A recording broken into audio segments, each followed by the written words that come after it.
Hey guys, welcome along to a brand new week, and Double Tap heads back to Sight Village. Woohoo! This is Double Tap, where blind people talk tech. Here's Stephen Scott and Shaun Preece. Hey Shaun Preece, happy new week. Are you feeling it? Are you ready to go? Are you up for it? Whatever I it am. is. Well, oh no, you've ruined it now. No, I was for about 10 seconds and now I'm not. No, I'm totally sick of the week already. Happy Monday. Yeah, it's nice to have you back, mate. Always good to spend an hour with you. It's always nice that you're so ready to go. Yeah, look, we've got plenty to talk about today. And you know what? I'm going to bring in our guest with us because we have a special guest joining us. Already? I know already. This is, I'm changing it up. I'm mixing it up. This Well, is you're not ridiculous. interested in banter. You're only interested in moaning today, clearly. That's true. Bring the guest on. Save the show. Yeah, that's what I was thinking. So, let's bring on our guest today. Stuart Lawler is back from Sight and Sound Technology, returning champion to Double Tap. How you doing, Stuart? Well, hang Very on. glad to be here. How are you guys? Yeah, there we go. Yes, it helps if I, turn on your microphone. Well, hello. Sorry. Well then, hello again. And thank you for the applause. And happy Monday. And hope you guys have a nice weekend. Yeah, no, we did. We did. Well, I had a nice weekend. Did you have a nice weekend, Stuart? Because Shaun clearly didn't. I No, did. It I was a bit dreary here in Dublin on the east coast of Ireland. It's been incredibly mild, but a bit wet. But hey, guys, 9 days to Sight Village, London. So we're all excited. And we're coming. We're going to be there. We're going to talk about that in a minute. know, yeah. We've got some exciting stuff to talk about in regards to all that. But you know what? Can I just say, look, You're going to. I had an okay weekend, but last week was not a great week. All right? I'm just going to put it out there. It was not a great week. In fact, it was so bad. I was forced to talk to Shaun Preece on a number of occasions in order to tell him how upset I was during the course of last week. Which That's actually, true. when I think about it, Share it with the listeners, Stephen. We want to hear more. No, please. Look, he No, shared no. it with me all last week and that No, made they my tell. week terrible. I'll try to help. I'll try to help on behalf of the listeners of Double Tap, if you wish. Okay, cool. Because you're ready for this. So I am trying, or was trying, to link Gmail to Microsoft Outlook. You would think easy, right? Easy peasy, lemon squeezy. No problem at all. You just go in, you just add the account, boom, everything's there. Can I just say, good luck if you want to use Outlook Classic and Gmail. Good luck. That's all I'm saying. There's a lot of this authentication, isn't it? There's this OAuth thing that sometimes doesn't happen or happens, but you never actually get authorized in Outlook. I was helping somebody with this the other day. I think the other big thing with using Gmail with Outlook is to understand what syncs and what doesn't. Well, that's right. Yeah, Because your contacts and calendar don't sync. they don't unless sync. you use a third-party app. Yeah, exactly. This has been a bane of my life for the best part of a week. Sean's got a disagreement. Okay, all right, here we go. I'm not using any third-party connector, if you will, some sort of bridging software. But what I am using is Outlook for Windows, or the new Outlook, if you will. Boo! Modern Outlook. I have my Google Calendar in there. Oh. This is the Yeah, problem, this is- right? this is such an part of issue. it. Firstly, I had to basically destroy all of my laptops trying to get this work and trying to figure out what was happening. What is going on with Outlook? All right, you got the Outlook Classic, you got the new Outlook, or Outlook for Windows, or Outlook app, whatever it's being called. You've also got, which comes in every single copy of Windows, Mail and Calendar, which is basically just Outlook, but a different way of presenting it.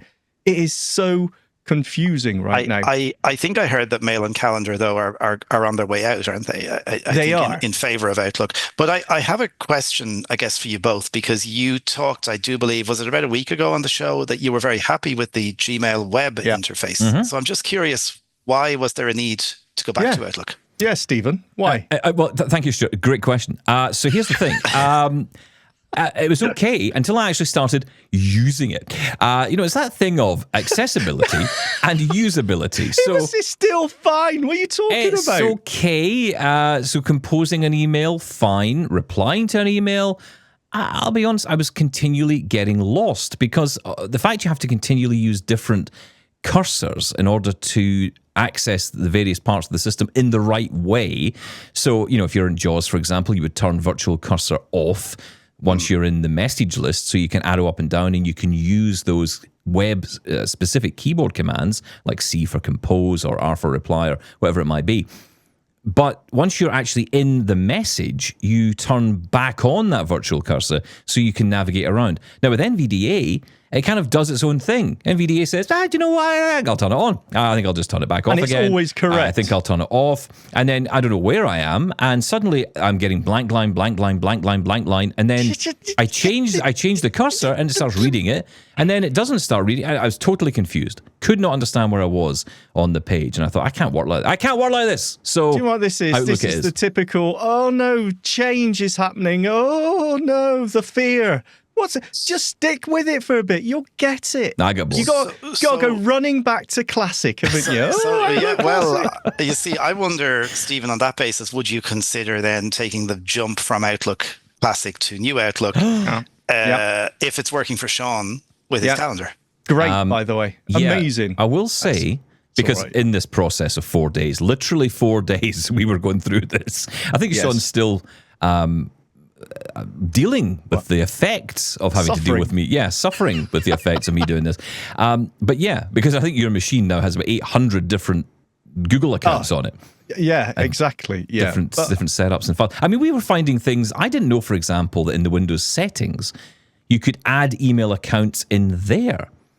That's kind of what you can do that on the Mac, right? You can do that on the Mac, so you can add like internet accounts, as they call it, and then you could add in a Google or whatever, and that would then show up in the Mail app, for example. But Mac seems to have a better connected way of doing it with Gmail and others. It can just sort of figure it all out, and it does sync everything. But when it comes to Outlook, it's just everything seems to live in a world of its own. So you might add the account under Windows settings. You might add your Gmail account in there. But then you open up Outlook and it says, so I found this thing. I think it might be an email account. Do you want to use it? And it's like, yeah, please. Okay, what's the server name for it? Server name? Okay. What's the port number? What are you talking about? What is this, 1994?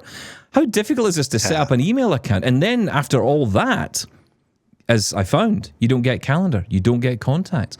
So I did find a solution. You'll be pleased to hear. I'm not going to complain about it all day because I did find a solution. Oh, please. It's such fun to hear you complain. You've had enough of that. Google Workspace for Microsoft Office, a little application. You've got to also check your Gmail account is set up to do this, and it's actually able to connect to third-party applications, and you can check that in the settings. But you can get this app called Google Workspace for Microsoft Office, and that will let you sign into your Google account. And then what it does is it actually creates a profile for Microsoft Outlook. Now, I don't know if that's just for the new one or works for new and old. I wanted to test it purely on Outlook Classic. And finally, on Friday, it worked. And I was able to send Stuart an invite to our chat today. Yeah. Fine. I said to you the night before on the message, I said, because you had sent a message to me saying, could you maybe send me over a calendar invite and, let me know when this meeting's actually happening? And I said, yeah, here's the thing. I'm laughing my ass off right now because, quite frankly, I've spent the last 4 days trying to get this set up in a way that I can actually send out invites. And finally, I said to you at the time, if you ever get an invite, I got it working. Yes. And I think it's important to say, Stephen, because you mentioned it to me in that same message, that this Google Apps for Workplace is not for a standard Gmail account. Sure, it's not. Yeah. Well, again, I'm not sure, right? Because okay. Because I thought it was for your double tap work accounts, or but I'm like, but is all called Workspace, isn't it? Is that not just the whole kind of suite is called Workspace? Is that what they used to call? They used to call it G Suite, was it? I think so. It was something different, yeah. You see, they need to stop changing names. I also got a notification saying that Google Duo is going away. Which was like their FaceTime, I suppose you might call it. Was that like Hangouts? They used to call it Hangouts. They used to call it Hangouts. Then it became Duo. Yeah, Duo. Now it's scrapped all that again, and now it's called Meet. Can I ask Google, please stop renaming things? This is getting ridiculous. Meet is very nice, I've got to say. It is nice, actually. It's a good platform. It has improved a lot, yeah. Yeah, it's better, very accessible. Better than it was. So yeah. Shaun, I'd just be curious to end on this because before I know you guys want to talk about other things, but in Outlook, in New Outlook, is your calendar functionality is it good? Because I haven't tested the new Outlook for a while, and one of the things that was problematic for me when I used it was the calendar didn't feel as easy to navigate as the old Outlook. Well, I will caveat my answer with this. I never use the calendar. Okay. So That's the right answer. Well done. Fair enough. He is hopeless. yeah, I don't use it. I just wait for Stephen to ring me and say, "Where are you? You should be here." He is my calendar. But I did go. I'm your human reminder.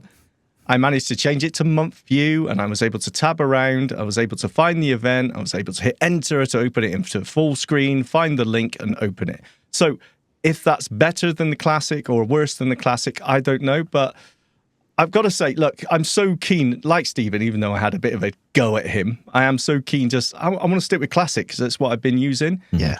But honestly, with my sort of digging into what is going on with all these different outlooks, what is the difference and why are they still here and why is there some inconsistencies between them? I've decided that I am going to stick with the new Outlook and give it a real go here because, there is a lot of similarities there as well of the keyboard shortcuts. Are you guys aware of any timelines when people are going to be, forced to move? Because obviously at the moment you can use either and you can switch back if you want. But yes. I think there is going to be a time, isn't there, when you can't use classic. Something. This is the one thing I'll say. The difference between Google and Microsoft is Google like to change things around or get rid of things, move on, try stuff. Throw stuff at the wall, see what sticks. Microsoft, on the other hand, don't. They like to just keep it and bury it. It's a bit like my loft, Microsoft. They just, keep adding things in. And eventually, at some point, the whole thing will... So when you start to notice the ceiling bulging, then you think, okay, maybe it's time I let go of one or two little features here. They, I think, are going to have to hold on to Outlook for a long period of time. Because, again, look at how... Outlook. Why? Look at how Microsoft generally is used. I mean, goodness me, still using Windows XP. Some places still using Windows 95. It's not like people, in business are able to just let go that easily of this legacy. Hence why you have such a bloated operating system in 2025. It's too confusing, though. I mean, I'm still seeing 2 Microsoft Teams in my, apps list. Yes, because they have one for domestic and one for work. Yeah, ridiculous. Yeah. Ridiculous. Yeah. There's also, I reinstalled Windows on a laptop last night, and okay, Copilot's there, but Copilot 365 is also there, and the Copilot I was using, and Copilot is talking in my ear as I'm saying this. Sorry, it's putting me off. the Pilot that I was using was totally different to the one I'm used to on my desktop. So again, it's different versions. It's confusing for the end user. And what I heard when it comes to Outlook, Stuart, for your question, was 2029. Okay, so you have a bit of time yet. So you got a bit of time, and I'm not convinced that's written 2045 minimum. Okay, all right. Long may it live anyway for the moment. Because I think a lot of people certainly will find that change. Unless the accessibility continues to improve, and I'm sure it will, but at the moment, that's a big change for a lot of people. Well, look, to be honest, I was quite surprised when I got in, because I did try Outlook New in amongst all this. And again, I suppose I'm just one of these people that I get very overwhelmed very easily by too much change at once. I'm dealing with Gmail, that's one thing. Now I've tried to learn that interface, come up against barriers. I just want to go back to my little happy place of Outlook Classic where I know everything works. But I did try. Express. Yeah, that's right. I loved Outlook Express. But, back to there. But, I did try out Outlook New, and I was quite surprised, actually, how accessible it was, despite the concerns by so many people. And maybe in the early days, it was pretty bad. And I'm sure we had a comment last week where someone had said, you're much better with... Gmail rather than the dumpster fire that is Microsoft Outlook, said the listener. But, well, it does change. I don't know. I didn't find it that bad. I mean, I don't find Gmail that bad. I don't find, as in the web interface, and I don't find Outlook New to be too bad. But there's a comfort thing that comes where you just know where you are. And I think that's the problem. When you're in a web view, oftentimes you feel very easily you can get lost, or it can just jump to somewhere and you don't know where you are now, Yeah, and I think there's an efficiency thing as well, isn't there? Yeah. You want to do something quickly, so you're going to something that you don't even have to think about the shortcuts. Whereas if it's something that's maybe even a new version of an app, and there's a shortcut that maybe doesn't work. And of course, the other thing that is worth saying is that the assistive technology tools that you use have to do their piece as well. So I know there's been some improvements. That's right, There has been over the life of JAWS 25 in Outlook New. We'll see that continuing into 26, and I'm sure other screen readers are doing that as well. Yeah, I'm trying to remember now, was it Shift or was it, it was Insert, Control, and M. That was the keyboard command I think they said you must remember if you're using Outlook New, because that takes you to wherever you are on your messages or inbox, wherever you are in the inbox, it will take you to that message list. So if you do decide to play with it and try it and you think, okay, I've got no idea where I am here, you can find that starting point, which is Insert, Control, or whatever your JAWS modifier key is, Control and M. It's a bit of a weird one, actually. You need your hands everywhere for that one. But that's good because that gets you settled. And then once you're in there, you can use F6. F6 is your friend. You can just shift F6 to go back to your tree view of all your folders, and you can, F6 back into the message list from there. Control N for new mail, Control R for reply, Control F for forward. Those all work. So, again, it's just, there are a lot of similarities, but definitely things that are missing. I suppose it does depend on how people are using it as well. I'm just jumping in, arrow up and down through my email list, hitting enter, reading a few, never replying, obviously, because I'm a terrible person. But so in that case, I might be saying, well, there's no problem with it. But someone else may be struggling with the calendar or creating something else. Absolutely. Or maybe using shared calendars, where you're looking at somebody else's calendar and trying to sync it with your own. So there's various different uses. I could talk all day about this because honestly, when it came to even just adding calendars, right? So like I have an iCloud account which I wanted to add in, and same thing, because I downloaded iCloud for Windows so that it would sync, not just because through iCloud for Windows you can't add the email address. It's kind of weird. You have to add the email address irrespective of where you're adding it to. If you add it to Outlook Classic, you have to do it in there. But if you want the calendars and the contacts, you've got to download iCloud for Windows. It's very similar, actually, to Gmail. You have to get the third-party application to do it. But it doesn't work with Outlook Classic. No matter what I tried, I could not get it to work. But what you can do, if you want to see the calendar, and you just want to see the calendar, is you can add it. You can get a share link from your calendar. You can publish your calendar, yes, and you can share it from. You can get the link on your iPhone. It's nice and simple through the calendar app. Share that. Get that iCal link. And then you're able to add that in as an internet calendar in Outlook. And that means you can see the calendar. It's good if you're scheduling things. You want to see your whole calendar, everything that's going on, the family stuff as well as your work stuff. I kind of feel, and just as you're chatting with the kind of Apple, Google, Microsoft, and all these plugins to make various things talk to each other, I kind of feel you do it and 85 or 90% of the way they talk, but there's still bits that just don't work. Yeah. Like I did try iCloud for Windows before, and I could never really get my iCloud. I had an iCloud shared calendar with somebody else to sync, to properly sync. There was always stuff missing. Yeah. And it's like that 5% just wasn't working. Let's move on because I want to get to some news today. Before we talk about our news, Stuart. Double Tap News. Let's get into some news. And just speaking of Apple and Google, in fact, Apple's Siri Assistant is going to be powered by Google in 2026. Have you heard this news? No. So what? ChatGPT, obviously OpenAI, have a relationship going at the moment with Apple. And there's always been talk, and Apple have always been open about the fact that they are looking to work with new partners. But it does seem that the brain behind the new Siri that is coming in 2026, although they said this in 2024 and 2025, now they're saying in 2026, new Siri, it's going to be great, and it's going to be powered by Google Gemini. That's what's going to be the back end of Siri. So not just an integration, not just a way of passing off. I feel it's like Siri right now just says, don't know the answer, ask OpenAI. And it goes, okay, here's the answer. This is going to be different. This is actually going to be embedded in. Surprised? Well, in some ways, Apple Intelligence, I guess, maybe Apple are starting to realize that AI is not their big thing, and maybe they leave it to people who are, like Google, who've done it, who seem to be doing it really well. Yeah. I'm quite happy to hear this because I am really impressed with Gemini. I am surprised by this. I don't know. It's the very fact that you're saying basically this is going to be the engine behind Siri rather than just like the handoff, the partnership like they have currently with ChatGPT. That seems strange to me. But how would that affect the on-device models though, right? Because they're still have their own Apple Intelligence, which is running on device, because those models are very, very efficient. But again, a lot of work into them. Remember that Apple Intelligence sees itself as a different product to Siri. Yes, that's true. Yeah. So if Siri's the brain, I mean, I know what Apple Intelligence is. Another brain, I suppose. I mean, it's... Because you're right, it's got that foundation model built in, which, is actually becoming more powerful now because we can actually access it. We can use it for things like with shortcuts and all that. We can actually get some value out of it. And I've seen some value in that. In fact, Michael Doise and Taylor Arndt, who was on the show the other day, they've just launched a new app called Perspective AI, which they're asking people to go and download as a beta to try it out. You can get it through Test Flight. And that's only using the on-device Apple Intelligence. So not for Android, obviously.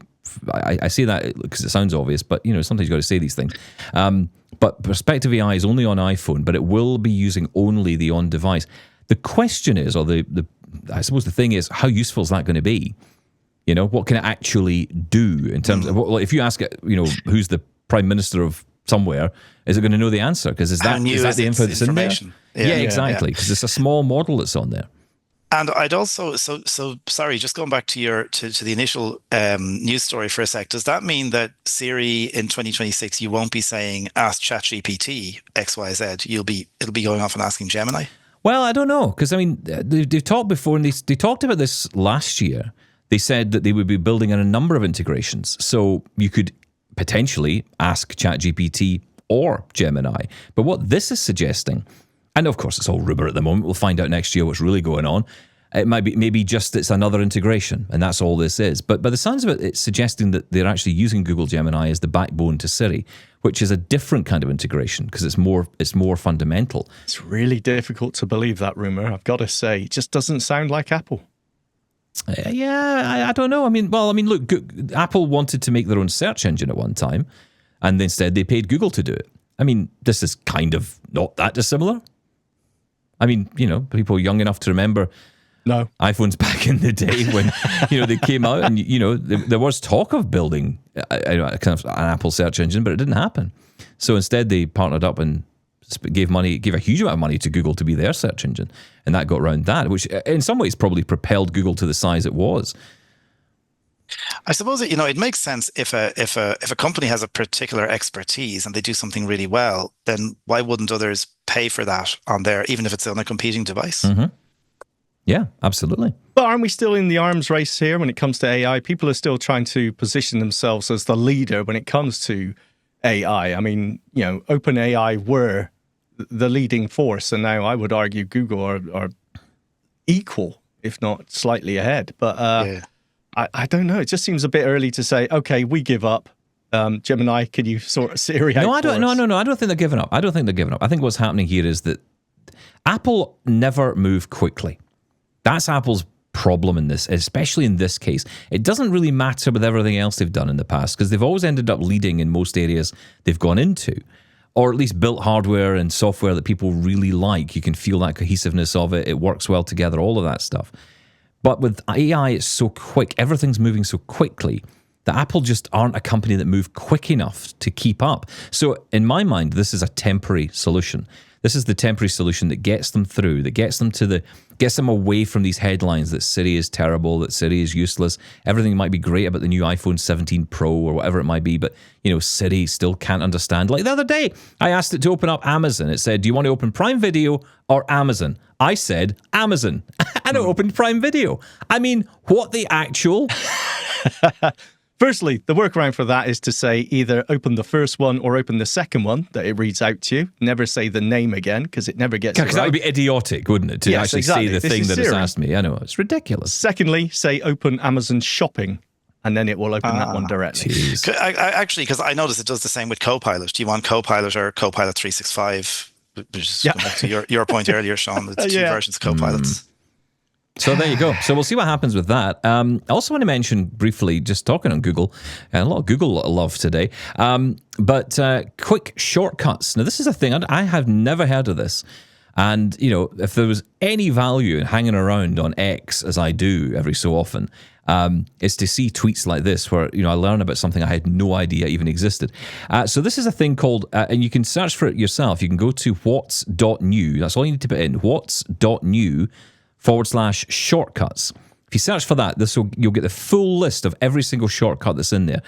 Now, in and of itself, there's a lot of stuff in here for developers and creators and all that. But there are things in there I think we could benefit from. Basically, it's quick jumps to very specific things. So let's say, for example, we're talking about Google. You want to set up a new meeting. You can actually just type in cal.new, and it will take you right to, as long as you're logged in, of course, you have to be logged into your Google account first. But if you do that and you want to just quickly set up a new calendar appointment, cal.new will take you right to the add new appointment page. Right there, bang, you're right in. And of course, it's all accessible. What on earth are you talking about? Where are we typing this? Just into a web browser. Into a browser. But are these shortcuts only for Google, or do they do others? No, they have tons of integrations. I saw Adobe were in there, Bitly. If you've got a Bitly account, to a link shortener, you can just type Bitly, bitly.new into any web browser, and it will instantly drop you into the form field that says, okay, what do you want to change this to? What do you want to shorten this? Or what's your URL you want to shorten? This is the future. What's going on? Brilliant. Absolutely brilliant. I had never heard of this. This is the deep links, isn't it, that we see on the iPhone and that, where a link will take you to something. Integrate into an app. Yeah, this is the same kind of thing. I think it's brilliant. What's.new/shortcuts?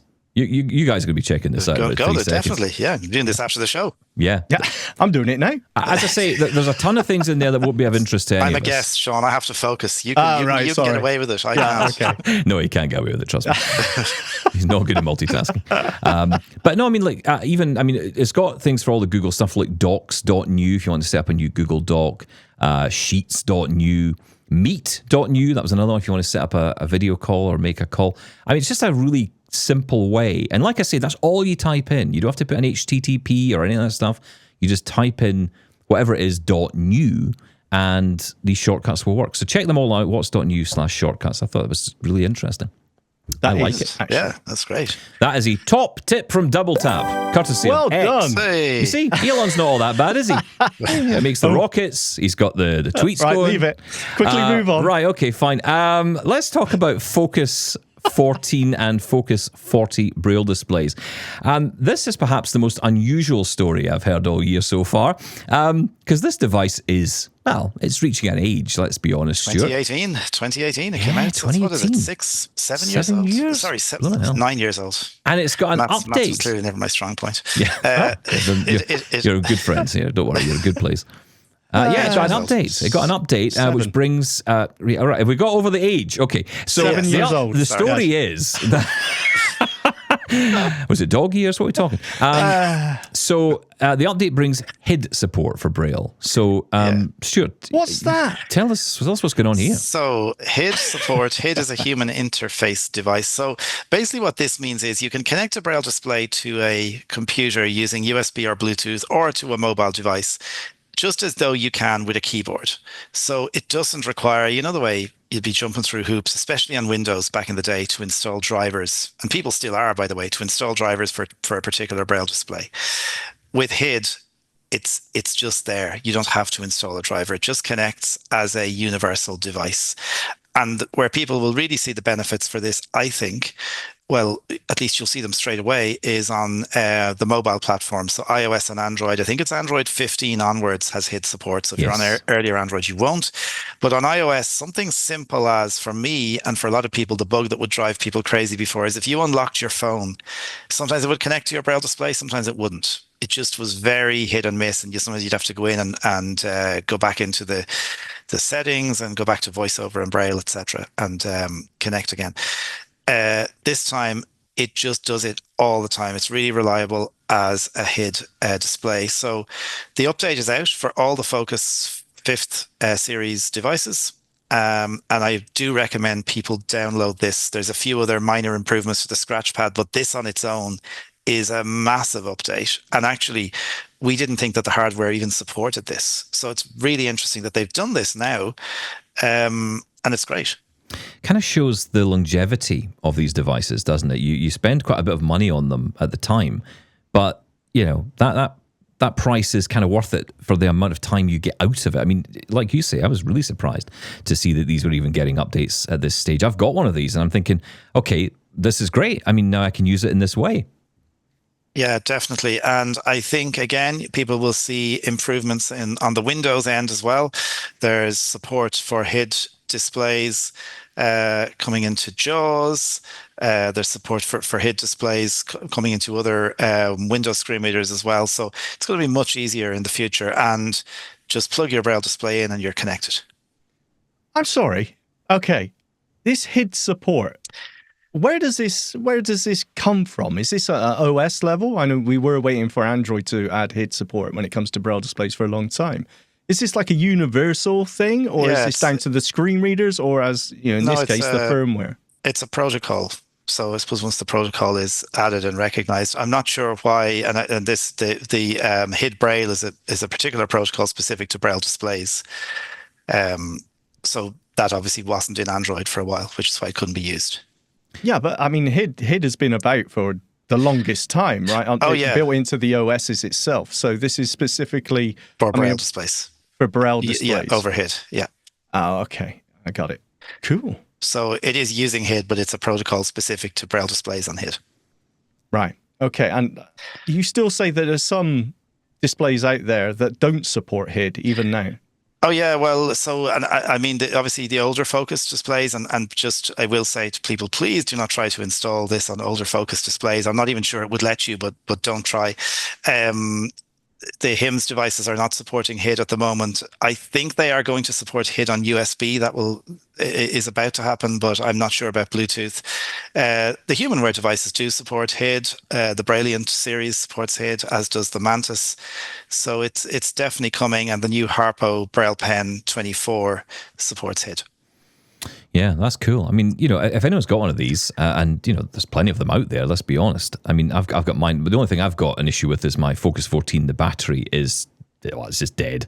It just doesn't do anything. You're going to help me out with that at some point. I'm going to pay you money. I'm going to help you. I'll fix sort you out. Don't worry. We'll get it sorted. We'll get it sorted at Site Village. It's just double A's, isn't it? Just throw it in the back, surely.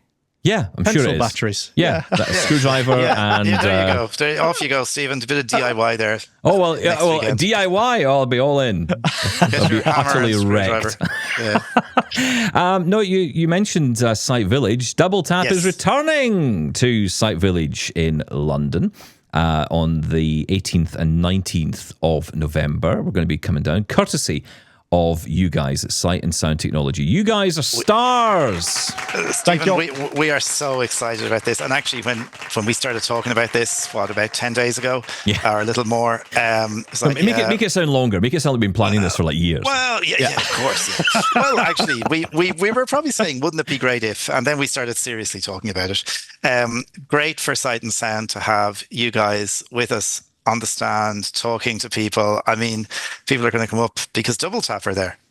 So we're delighted, and we've got some new products to talk about on the shows. So we're looking forward to it, and of course, a new venue in the ILEC Conference Centre. That's right, yeah. I mean, we had a great time in Birmingham. We got a chance to go there, and we spent some time talking to some great companies. We talked to Capsys, the CapX headset's one that's going to be on your stand. It's going to be there, yeah. Birmingham was a bit of a haze for me, but yeah. You went very well during that. I fainted in Birmingham. I've never fainted in my life before, and I hope it won't be repeated. I did see you, Stephen, very briefly, and then I fainted. There is no correlation between those two events, by the way. It happens. Stephen said hello to me. He said, see you in a minute. Next thing, I'm on the ground. So I don't know. I know, because at first I'm thinking to myself, he doesn't want to talk to me today. But no, but you had gotten ill. But I'm glad we're all glad you were well. That was the thing. I have to say, I said this to you afterwards. What is wonderful about being at these events is you start to kind of see the way that people work with each other in their space. In the assistive tech space, it's a very small community of people. Oftentimes you go to these events and you'll see the same faces, the same people all the time, because ultimately, there's only so many of these companies around. When you had fainted, the amount of people who were talking about you and making sure you were okay, And it was like no one was saying, "Oh, that's good, an opportunity to get those customers over here. Get rid of them, yeah. Get rid of them. Let's get them over to the other stand." Bless them. And Stephen, and I think I said this to you as well. People came out like I had people from Vision Aid, I had people from Humanware, people like all our friends, as you say, in the industry. People saying, "Are you okay?" And it was really nice. Yeah. So thankfully, I am. But it's a big family. It's a big family. It is. But we really are looking forward to having you guys at Site Village London, and I think it's going to be busy. A lot of people are talking about it. I think there's a lot of excitement about the new venue, which we haven't seen yet, of course. But hopefully, and it's obviously running over 2 days this year, so people have more time to attend. That's right, yeah, 18th and 19th of November. We were there last year, Sean, weren't we? We went to Site Village London last year, and it was busy. It was busy. It was very busy, very busy. It was hard just to get around, to be honest. But, I mean, that's a two-edged sword, right? I mean, you want it busy. That's a good thing, but... yeah, sometimes it can put you off a little bit. I know people can be a little bit anxious about getting around, the exhibition floor. But it was still a good event. And I think people were arriving and, just again, because it was so busy, maybe waiting for somebody to help them walk around. Yeah. And I know I came away from Site Village London last year, and I know some of my colleagues saying something going, gosh, this has to become a 2-day event. And clearly they thought that too. I think it also shows that there was a period, let's be honest, there was probably a period of about 5 to 10 years where the assistive technology market felt very stagnant. That's changed. That's changed massively now because there are so many more types of technologies, from smart mobility to headsets, wearables.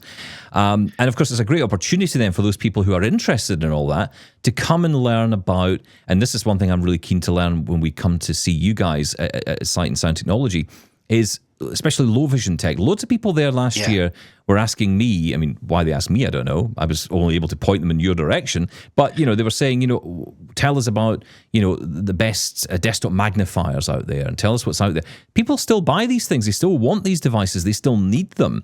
And, low vision people could really benefit from more info in this tech, which is why we're really keen to do this with you. Yeah, and there's a couple of interesting, we're going to be talking about the Luna glasses next week. I think you might have talked about them on the show before. And this is for people who struggle with night blindness. And it's a product that's come out of the Netherlands, as some other great products have come out of there over the last couple of years. And we also have some new technology from China. So there's a whole range of Snow devices, the Snow Eye and the Snow 12 and the Snow Pad, which is a distance camera for the iPad, really popular in schools. So they'll be there. And also a new product, and again, people are looking for these things, called the Big Purple phone, a large big button phone for people who just want straightforward, easy phone to use for people with low vision. Yeah, I think oftentimes we'll jump in and say, does it talk? Does it? And actually, there are some people who don't want it to do that. They don't need it to do that. And it's important that there are devices out there that cover that market. Yes. So we're looking forward to showing you guys all that stuff. I find it really interesting. You mentioned, sometimes it seems like, is there much movement in the tech that we see there? But I agree with you, Stephen. I think it's really interesting when we're talking to people. The amount of people I talk to and teach me something new about, I just assume, well, you do it this way. And someone will come, well, actually, that's not going to work for me because, and you think, I didn't even think of that. And, just talking to all those visitors as well is great, as well as any new tech that's happening. But I remember we were giving a demo of the Meta Ray-Bans outside in the street. Selling those off, highest bidder, yeah. We needed to get home. But, isn't that another nice thing about Site Village? You talk about talking out in the street or just meeting people. People talk sometimes about it more so than the tech, just catching up with people. It's really nice. Absolutely, yeah. Well, look, we'll look forward to it. Can't wait to be with you again. Hopefully you don't faint this time in our presence. Promise I won't, Steve. Try not to. Make sure you have something to eat that morning. When I talk to you, otherwise I'll be upset and jealous. No, don't worry, Sean. Yeah. Stuart, thanks so much for coming on. We'll let you go. No, but thanks, thank you so much for coming on today, and we'll see you soon. See you at Site Village. Thanks, Stuart. Always good to have Stuart on with us. And just thinking, actually, as I was mentioning that what's new shortcuts, it's not taking you to a more accessible place. So if the website you go to, whatever that shortcut takes you to, isn't accessible, you're going to run into some problems. So it's maybe important to say that just in case you all start shouting at me saying, but it's not accessible. Well, look, the shortcut is, the shortcut's the good bit, but whether or not the website's accessible, I don't know. But anyway, try it out. Let us know how you go on. I think I'm going to be using that quite a lot for sure. Right, look, if you want to get in touch with Double Tap, here's how. Get in touch with Double Tap. Email feedback@doubletaponair.com. Leave us a voicemail at 1-877-803-4567. And now you can send an audio or video message to us on WhatsApp. That number is 1-613-481-0144. Okay, Shaun, I think we should dive into a couple of emails. What do you think? We got time. Let's do it. Let's do it. Come on. Email. We get email. I feel better. We get your email every day. Ding dong. Ah, there he is. Here's your mail today. Yeesh. Oh, he's back. He's feeling Let's do better it. now. That's it. You're fully woken up now, you see. Great to be alive. Happy Monday. Not bad at 20 minutes to go. That's good. Well done. Yeah, Well done. I got there. You got there in the end. Well, look, we're going to dive in with our first email from Jane. Laura reads this out for us, and it's talking about the challenges of being overwhelmed when out and about, but also kind of going back to that message we got a while back from one of our listeners saying that he'd walked into a shop and quite honestly felt like he'd been, it was almost as if You shouldn't be there. you shouldn't be there. Do you know where you are? I think was the line he used. So let's hear what Jane has to say in response to that and a few other things. Hi, guys. I had some sympathy for the guy who emailed about going to get a lunch on his day off. I haven't even tried that. The closest I've come is learning how to find a pretzel place in a mall that is on my route to work. Getting to work is a challenge all on its own. I have to take a trolley to an underground station, go upstairs to catch a train, count stops, get off the right station, 9 stops away, cross over to the opposite side of the station so I can exit safely, make my way through piles of trash and other things, dodge people, some of whom are probably high. I either get, oh shit, before I nearly trip over someone sprawled on the stairs that I have to make my way down with my cane, and I manage to move really fast to the opposite side of the stairwell, or I get the silent treatment, which is worse. But before I get to that part of dodging people at the station where I get off to go to work, I have to get up to the trolley. I have had people literally position themselves in front of me so I cannot move unless I reach out and grab their arm. That is infuriating, and I am too polite to kick up a fuss. I guess that's on me. They get me where I need to go, but it's frustrating. I find that when I get off that trolley, I have to immediately move or people think I am lost, which is not the case. I usually want to pause because it's very loud underground, with trolleys coming and going, announcements, and the sound of the train going by overhead, but people don't understand that and immediately assume I am lost. Once I get to the station and exit it, I have to cross a side street, walk past a church to the corner, and on a good day, there is a crossing guard who will walk me across 2 streets. If she's not there or on break, I have to manage those crossings on my own. Now, imagine, I am standing there, patiently waiting for the light to change. Sometimes I can hear the traffic. Sometimes there is no traffic, and I am not one of these people who can time the cycles, so I have to wait, 2 or 3 sometimes, 4 cycles or 5 cycles to get across. Now imagine someone is calling out to me to tell me to cross. Do I know the person from work? Am I positive? If not, is the person in a fit state to assist? If I refuse to accept help, how bad is it going to get? A long time back, there was someone who wanted to help me, but I could tell she wasn't sober, but she grabbed my hand and tried to drag me into the street, and it's a good thing someone showed up who I recognized and got me out of that situation because that was scary, to put it mildly. Having done all that, I still have to walk along a sidewalk, cross 2 driveways, turn in at the 3rd, and then find the correct entrance. I am getting better at it, but after that, I have an 8-hour workday, and I don't even have the energy to attempt to learn where a place is to get food. I just order it delivered when I can, or ask someone to pick it up for me, or most of the time, I bring my lunch and a nice hot thermos full of tea to get me through the day. Or sometimes coffee, but coffee somehow isn't as satisfying, I think, because it's gone in like 30 minutes, and the thermos, as of now, has lasted me 12 hours with the tea still piping hot. I am so grateful I have a friend who walks me to the train at night and will even sit with me and keep me company till I get to the station, where I catch the trolley. Once I am there, it's a nice quiet ride home, with only an occasional, "Is this the stop?" if I lose track of where we are, and the driver forgets. Which brings me to one of the points of this long, rambly email. There used to be this app called Seeing Eye GPS, and I adored it. I could sit there on the trolley or train when they were above ground, and I knew exactly where I was. I never had to worry about if the driver remembered to stop or if I had missed my train stop or not, because Seeing Eye GPS was able to keep up and give me plenty of warning when I was approaching the street or station that I needed. Is there anything at all that is like that? I so miss it, and I know that it would help with some of the challenges. Sadly, it probably cannot help me get across those streets any safer, but hey, I'll take what I can get. There are still plenty of kind people, even if I grumbled about the ones who really irritated me this week. And if you are wondering, no, I'd rather not say where I work, but I will say that we have to have several locations throughout the city so people can get our assistance. And a lot of those people I described earlier, well, enough said. I am glad to have a job, and I just try to keep up a cheery front and not to snarl at people. But there are times when it is so very, very difficult. Some of them just don't know, and I try to be patient and give them and myself the grace to realise that, hey, we all have things to learn. Others, though, I wonder if they will ever learn.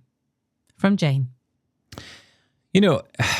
Jane, if I had to summarise my daily going out experience into, words, that would be it, quite frankly. I mean, that is so well written.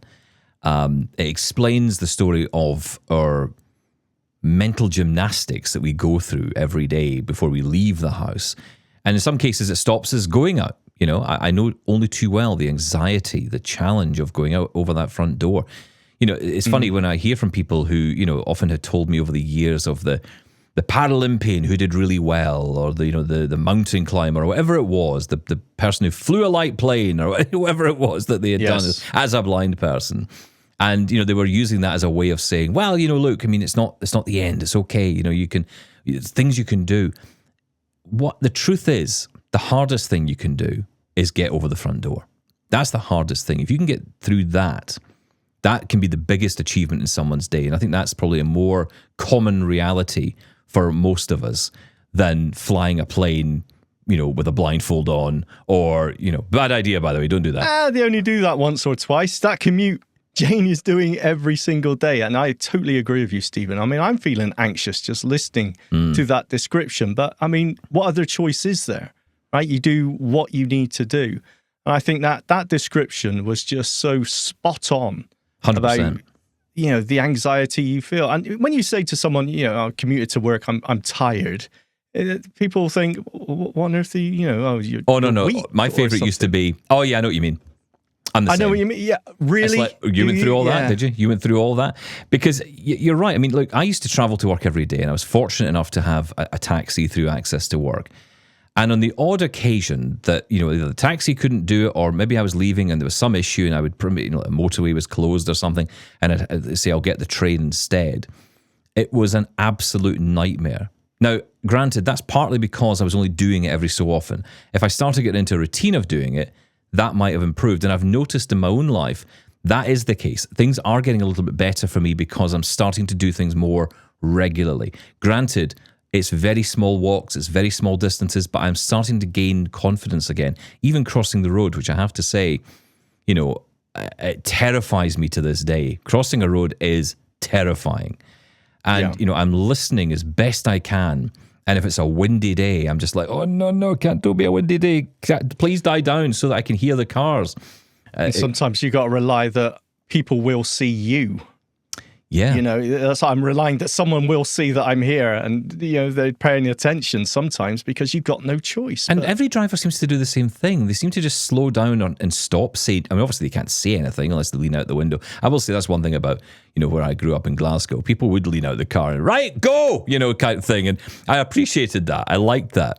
Tell me what's going on around me. That brings us on to Jane's other point there, where someone is shouting, it's safe to cross. I never go. Now, I used to always give a little nod or a wave, thanks, and just take their word for it. I've stopped doing that. And it's the same if a car stops and just beeps at me, or I hear a muffled shout from a car who stopped while I'm stood at a road waiting to cross. I will wave them on because I do not trust them. I'd rather rely on myself when I feel safe. But there is that that pressure. It's almost like a peer pressure, right? A social pressure that, okay, someone's trying to help you. I should take their word for it. And as you get older, you realize, actually, people are wrong quite often as well. I often think that blind people must feel a little bit like conspiracy theorists who believed a conspiracy theory for a long time and then get told it's true. And they go, see, told you, it wasn't just in my head, it was real. And because I think we often walk around and look at what feels like a gigantic spotlight following us the whole time. The whole world is just looking at us as we walk around. And of course, there's a bit of paranoia in there. But there is an element of truth to that, because as you approach a road, you can almost... I've heard the feet quicken towards me as I walk near a road. I've been grabbed. I mean, I walk up to a crossing, and in many places around the world now, you have this tactile paving, which is brilliant. When it's there, it's really good, and it can really help. And in the cities, I usually find it helps me navigate around and certainly find the crosswalks and the cross signals and all of that stuff. And it's really, really useful. But I was walking towards it, and I've walked this route many, many times. And so I was walking up to this crosswalk. I know once I'm on the tactile paving, once the cane feels the end of it, that's when I'm right at the edge. I'm on the pavement edge. And I'm happy just to walk right up to that and stop. And, someone came out of nowhere and just grabbed a hold of me. No, you're gonna walk right into traffic. And I'm like, I'm really not going to walk into traffic. I promise you. Done this many, many times. Do you know where you are? I appreciate your help, and I appreciate it. And it's difficult, right? Because on one hand, I look like I'm about to walk into traffic. I do. I know in my head that's probably what they're seeing. He's just going to walk right out in front of a bus. Obviously, I'm, because you know me, right? I walk quite fast. I'm a bit of a fast walker, and I just go, and, I'm going to stop dead. I'm going to, be fine. But they don't know that. And so you have to almost try, and even though I'm confident enough to know what I'm doing, I have to almost remember that someone else might not be confident in what they're doing, and they may well walk out in front of that bus had they not been stopped. So it's a difficult one, isn't it? It's a difficult one to... It depends how people do it. There's Well, in fairness, it's like if someone's going to stop you from getting across a road or being hit by a bus, they're probably not going to do it by saying, excuse me, sir, just let you know. Should. Just to let you know. There's a little chance here you're about to be killed and turned into roadkill. There's no excuse for bad manners, even in imminent danger. Even in imminent death. Yeah, I don't know about that. But it is challenging, right? It really is. And, I have to say, as much as I've had horrendous experiences, I've also had amazing experiences. And I sometimes think that there's a lot of negativity online, especially by disabled influencers who, I'm not saying they make it up because they absolutely don't. I know because I've been there myself. These situations are real, they happen. But I think sometimes we magnify those experiences too much. And it sends a message out that says, don't come near us. Don't come near me at all. And that's not helpful either. There are times we do want help. There are times we do want someone with us to help us out, to help me cross the road. The amount of times I've actually thought, God, I wish there was someone around here who could help me cross the road. Yeah. If we continually tell people to back off, then, that's not really helpful either, right? Yes, there are skills we use, there are tools we use to help us get on our way, and we have to be prepared for all eventualities because there may not be someone there. We can't be totally reliant. I can't rely, for example, on Be My Eyes or Ira to help me get across the road because that's not safe to do either. I think it's a difficult balancing act. But Jane, I hear you. I totally hear you. I want to mention briefly, though, on your point about buses or travels on the vehicles, what is it, transit, whatever it's called. Trolleys. Trolleys, I don't know what that is, but yeah, okay, trolley. So you're on your trolley, and some say I'm off mine, but thank you. I was waiting for it. You knew it was coming, yeah. The brain was getting there slowly. My brain goes a lot slower than me walking, let me tell you.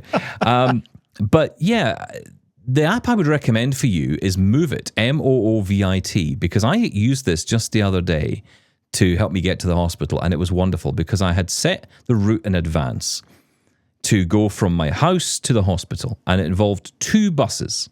So the first bus I got on, that was fine. The second bus, I was standing at the bus stop, and the Apple Watch pinged, and it said, your bus is due in 10 minutes. Which is what I knew because I knew the time the bus, I think it was going to be like 11:30, the bus was going to be arriving. And then it said, heads up, another bus is arriving now. And I thought, that's interesting. And then a bus pulled in literally at that minute, and it was the earlier one. that I didn't know existed. So I said to the driver, is this the right bus? Yes, it is. And I got on. And what was interesting was I didn't change anything in the app. I didn't do anything. The app recognized I was on that bus and then continued to tell me where I was on that journey and also told me when to get off the bus. So without actually saying, because I thought because I'd pre-programmed in this specific bus, it would only follow that one. But it didn't. It actually followed the route to the end, irrespective of the bus I was on. And I thought, that is impressive. So that would be my recommendation. Yeah, it figured it out by itself. How do you say you spell that? Was that move, as in M-O-O, like a cow? Yeah, it's kind of weird spelling, right? M-O-O-V-I-T, move it. Move it. Okay. Obviously, that depends where you are in the world, though, right? Is that I don't know how I don't know how international it is. I honestly don't know, but I would check it out. I know it is fairly national, or fairly. I don't think it's just UK. I think it's available in other parts of the world as well. But really, really worth checking out. It was a great app. Yeah. There we go. Anyway, goodness me, we're out of time. I was having that was fun. quick. Can I just keep going? Can we just? Mr. F What's won't on mind. next? Can we scrap it? Can we just, keep doing this? Push on the side. Listen, we'll be back tomorrow then. Plenty more to talk about, and I can talk more about that if you want, because I really enjoyed using the Move It app. Really, really good. Yeah, that's cool. Listen, we're back tomorrow. Thanks, Stuart Lawler. We're looking forward to seeing him at Site Village in London. And Come you. along and join us. Yeah. Oh, say Bye-bye. hello. Bye-bye.